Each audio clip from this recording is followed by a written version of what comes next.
So, an AI and insights, an end of year review. So this is a slide from a presentation I gave last month where we did a study around the world, 288 people, open-ended responses.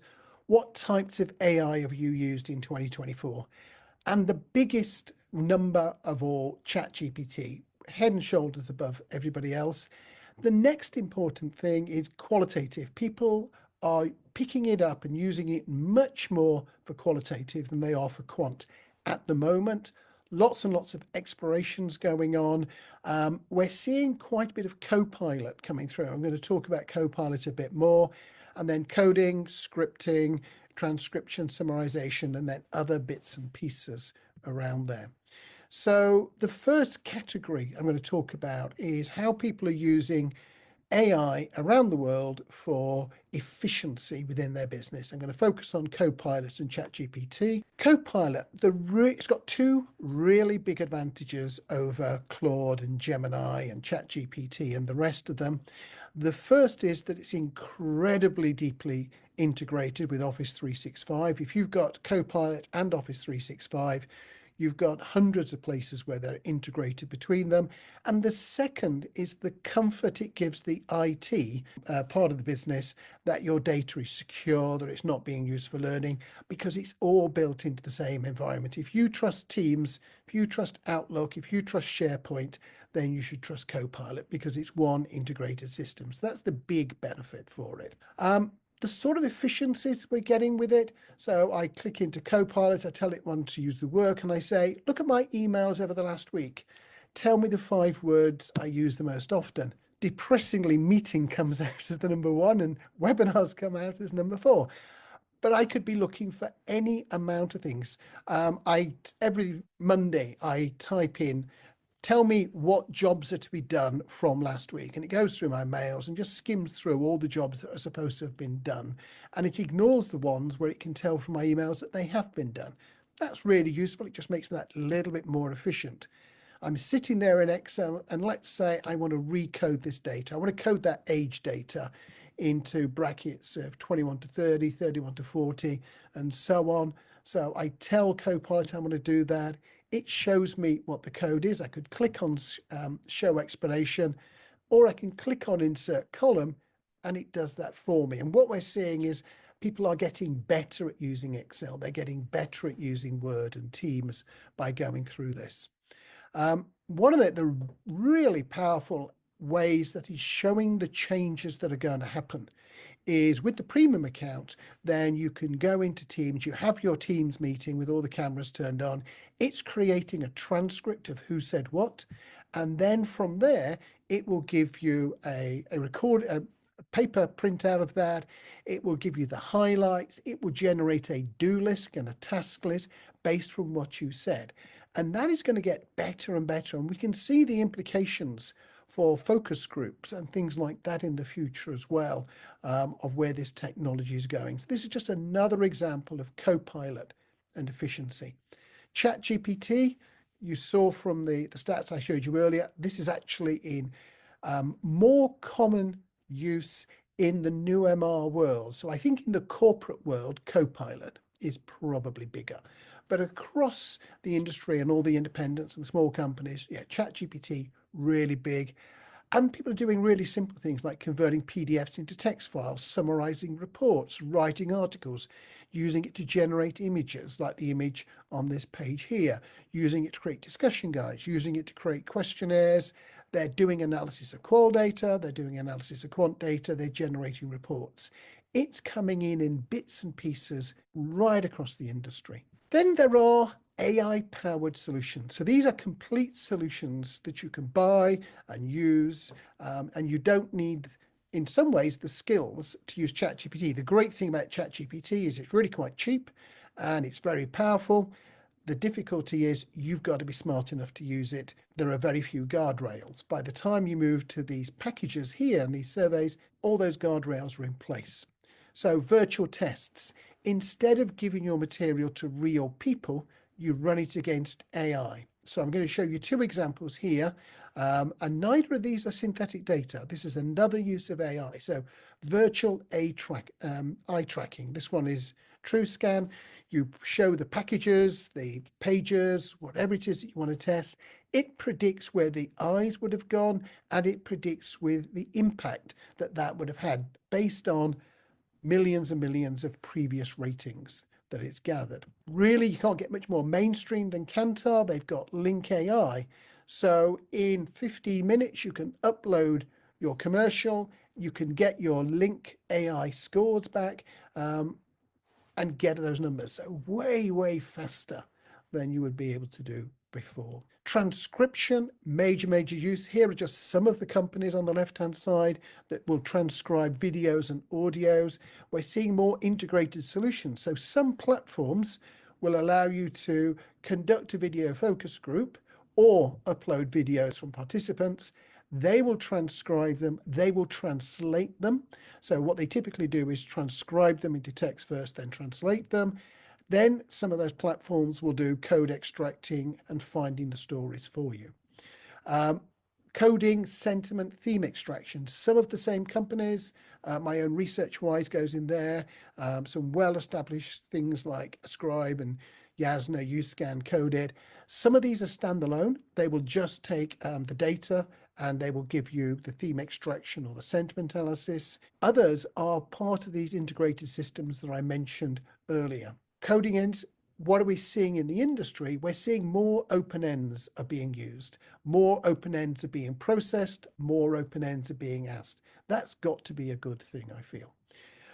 One of the interesting ones, and this is FlowRes, who did a presentation for us recently, taking the Zoom platform and then adding all sorts of pieces. So you can do the bookings of interviews. It will help you create an observer backroom with the Zoom. It will enable you to capture clips of that. And then at the end, it will transcribe the videos into text. It will translate the text into your target language, and it will do the theme extraction. And there are many new programs coming along that are doing these sorts of things. So whilst I am mentioning some brand names, actually focus on the functions rather than the brand names. Chatbots and conversational surveys. So they started off with being quant surveys in chat format. And actually a lot of people were very sniffy about them.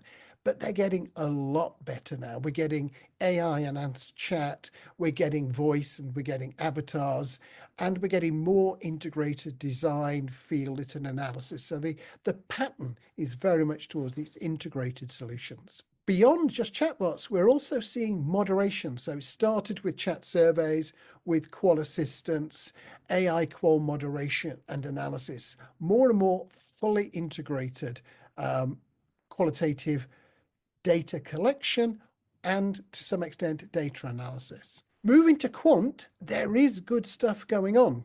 Quick shout out for my own tool, but also one of our sponsors, InfoTools, Quantelope, big player in this space. Some of them will process just simple surveys, which is what ResearchWise does. Some of them will administer surveys. Some of them will really deal with complex projects. Expect to see a lot of movement on this in 2025. A lot of it's going to be powered by Python, which is really getting to grips with a lot of the generative languages. Knowledge management. So we've had things like Lucy around for a while, but they're getting better and better. They integrate the data from your different places and sources. They'll give you this AI search. So they will find the information and then create stories. So instead of finding you just the data, they will answer your questions about the data. And this is making the knowledge management systems much more powerful. And you're probably hearing about RAG systems quite a lot, which is an underpinning sort of technology that's going to looks at the retrieval and then answers generated in there. Switching direction slightly, one of the interesting areas are personas. Now, these are predominantly qualitative. They don't have to be, but they are predominantly. They're normally made by using a large language model and data. So if you're trying to do a pharmaceutical one, you'll have a lot of pharmaceutical data. If you're doing one about whiskey drinking, then you'll have a lot of qualitative and quantitative data from your client about whiskey. You'll also have the large language model. You create the personas, and you can then ask qualitative questions to them to help you to design marketing campaigns, taglines, new ideas, product designs, and so on. We then get probably the most hotly debated topic in the industry, synthetic data. There is a tiny bit of real synthetic data, which is what I would say personas are. Most of it is augmented synthetic data. The last 20% of data collection takes 80% of the time. If instead we can generate that last 20% from what we already know, we can move faster, we can reduce the difficulties. And these companies on the left are all involved in this process. They don't all call it synthetic data, but it's pretty big. It's mostly about quant. Quite often you'll find that the open-ended comments are left blank for the generated people because they're trying to, it's much easier to understand the science of how to estimate missing quantitative data than it is to work out what people might have said. Most synthetic data does not use a large language model. Most of it uses more traditional forms of artificial intelligence. The language the survey was conducted in is, of course, irrelevant if you're only looking at the quant data. So that's quite interesting. It's really important that you remember that you can't do conventional SIG testing with synthetic data. It's got a different sort of distribution, different sort of error term. And it's really easy to test with your historic data. Can this system replicate what you've done in the past? Because if it can't, it won't get the future stuff right. So that's always a really good test to run. We're seeing a lot of custom GPTs as another method of creating platforms. So if you go into ChatGPT, you'll click on the custom GPTs, and you've got a code pilot, you've got a write for me, diagrams, flowcharts, and mind maps. I find that quite a useful one. There's a Canva one that is really useful as well. So those are there. If you want a little bit of fun, then you can go in there and find Virtual Ray. The link in here will take you to it. It uses about 1,000 of my blog posts and LinkedIn posts to try to work out what I would have said in answer to a question. Really important thing that's happened over the last year and a half have been the 20 questions from SMR, which are the questions you should ask a vendor when you're thinking of using their platform. And it's about things like the company profile, what experience have they got, their capabilities, their roles, their human oversight, all the way down to the data governance protocol. So there are 20 questions. The last one is, are you clear about who owns what in those outputs? What is going to happen over the next couple of years? Growth in the use of unstructured information is clearly going to grow rapidly. Surveys are going to be a smaller and smaller part of the near future. We're going to see smart DIY, including qual. By smart, I mean AI embedded in more and more of the DIY self-serve platforms.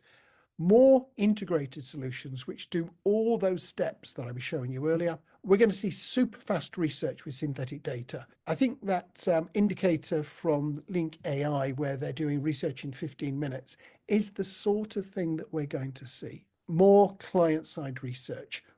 As the AI gets better, it's going to be able to get closer to the decision makers, not just closer to the insight teams, but closer to the people who really need to make decisions. One thing that's coming through this year very strongly, I was hearing Elaine Rodrigo from Reckitt's talking about exactly this recently. The Boston Consulting Group have been promoting it. The 10-20-70 rule for good use of AI. It's 10% about the quality of the algorithm or the AI model.